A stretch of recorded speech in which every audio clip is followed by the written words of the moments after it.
नमस्कार दोस्तों, आपका समाचार अपना देश के इस क्राइम कहानी के एपिसोड में स्वागत है। आपके साथ मैं हूं आरजे मुकेश भाटी।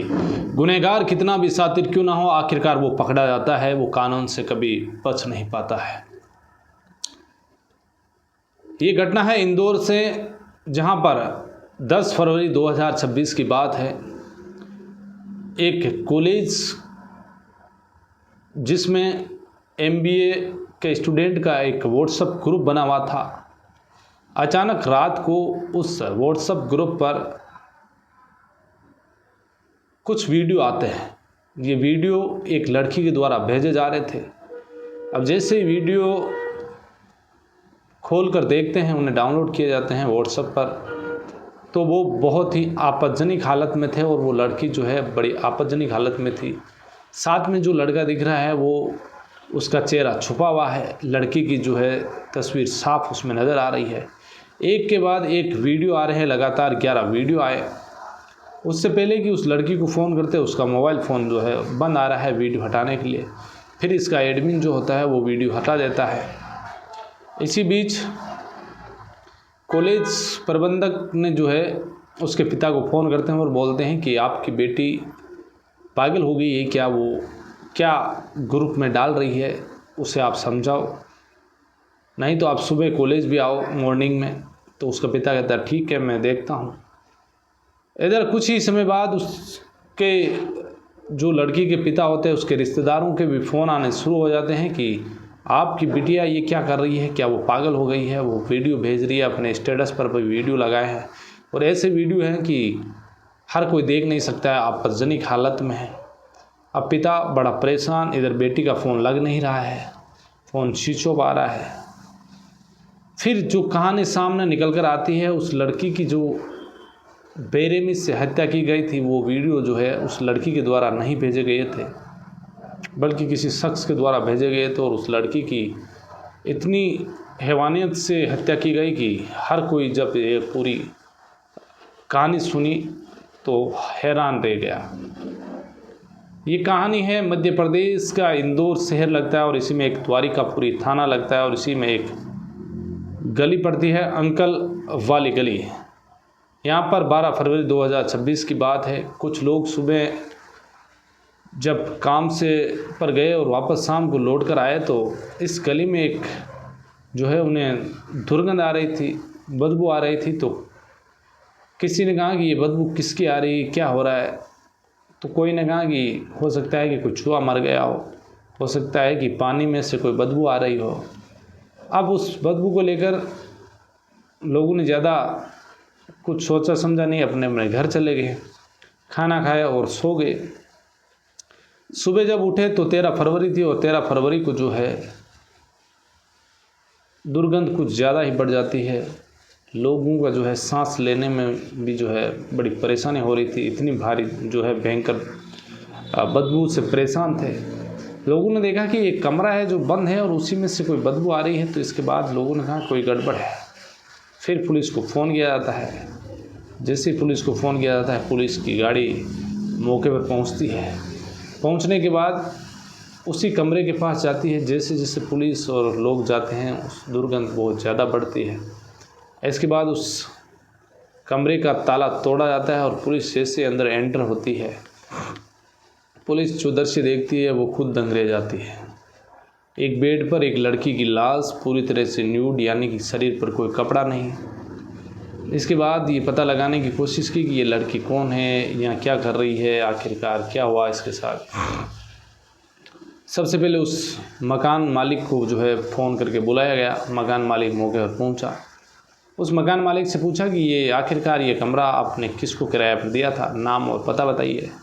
वो कहता है कि साहब, मैं एक लड़का इसी इंदौर शहर में जो है पढ़ाई करने के लिए आया था और जो नाम है पीयूष धनोतिया, ये मंदसौर का जो है काला खेत वहाँ का रहने वाला है और ये MBA सेकेंड ईयर का स्टूडेंट है और इसी ने जो है यहाँ पर पढ़ाई के सिलसिले में मेरे से रूम लिया था। अब उसके नंबर जो है मांगे गए। जब नंबर उपलब्ध कराए पुलिस को तो वो नंबर जब लगाए तो वो नंबर स्विच ऑफ आ रहे हैं।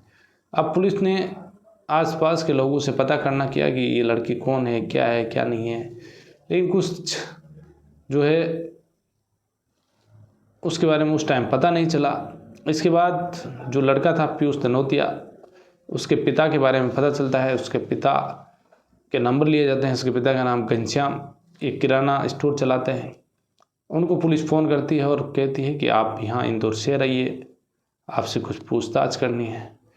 इधर इस लड़की के बारे में कुछ आसपास के स्टूडेंट्स ने उनसे पूछताछ शुरू की, तो इसके बाद किसी ने पता बताया कि ये लड़की जो है पंडेरी थाना क्षेत्र की रहने वाली हो सकती है, इसके पिता को आप फ़ोन कीजिए।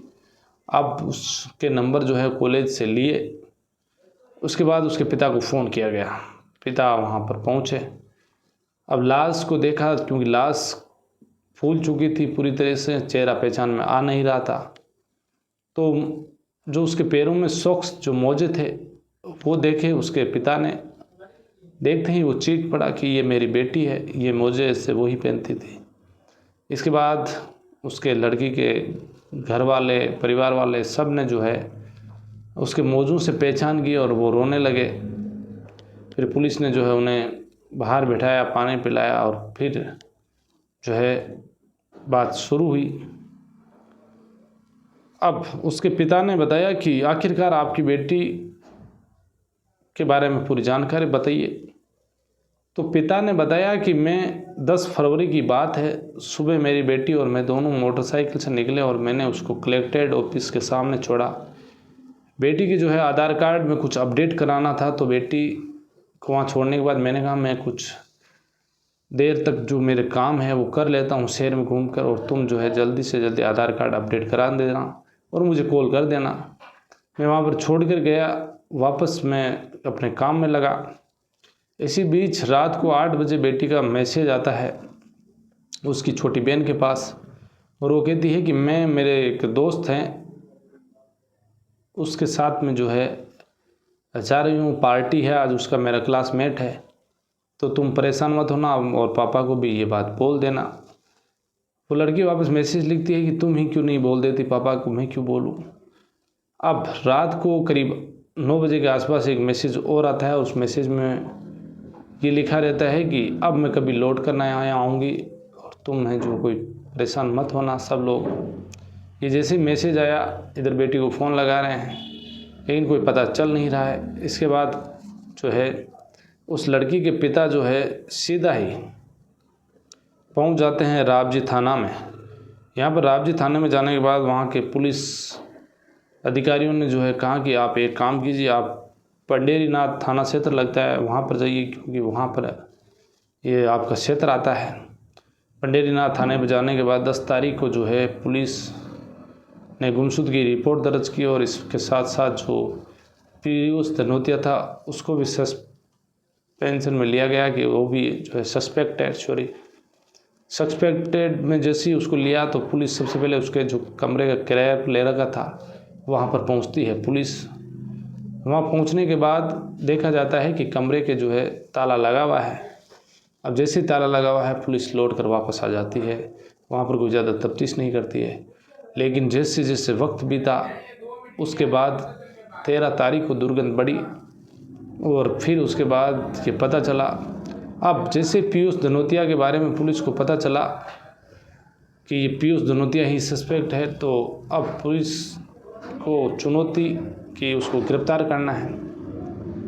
अब पीयूष धनोतिया के लिए पुलिस लगातार प्रयास कर रही है। इधर वो लड़की के नंबर उसके पास कभी स्विच ऑफ खोलता है, ऑन करता है, तो उसकी लोकेशन जो है महाराष्ट्र में आई। अब महाराष्ट्र में आने के बाद पुलिस की एक टीम वहाँ पर पहुँची, और वहाँ पर जाने के बाद बम्बई के एक अधेरी रेलवे स्टेशन है, यहाँ पर एक ब्रिज है, उसी ब्रिज से जो है पीयूष धनोतिया को पुलिस हिरासत में लेती है और उससे फिर लेकर पहुँचती है इंदौर शहर। जब इंदौर शहर पीयूष धनोतिया को लेकर पहुँचती है, इसके बाद उसे कोर्ट में पेश किया जाता है, रिमांड लिया जाता है। तो एक बात बताता है कि 2024 की बात है, 8 सितंबर 2024 को मुझे ये लड़की मिली थी। मैं पढ़ाई कर रहा था और ये भी पढ़ाई कर रही थी। हम दोनों के बीच बातचीत का सिलसिला शुरू हुआ, और कब दोनों का बातचीत का सिलसिला दोस्ती में बदला और दोस्ती से फिर प्यार में बदला। अचानक एक रोज़ मैं इस लड़की का व्हाट्सएप इंस्टाग्राम देखता हूँ तो ये किसी दूसरे लड़के से बात कर रही थी, और मैंने जब ये पूछा तो उसने मना कर दिया, लेकिन मैंने उसका जो इंस्टाग्राम का जो स्क्रीनशॉट था वो ले लिया।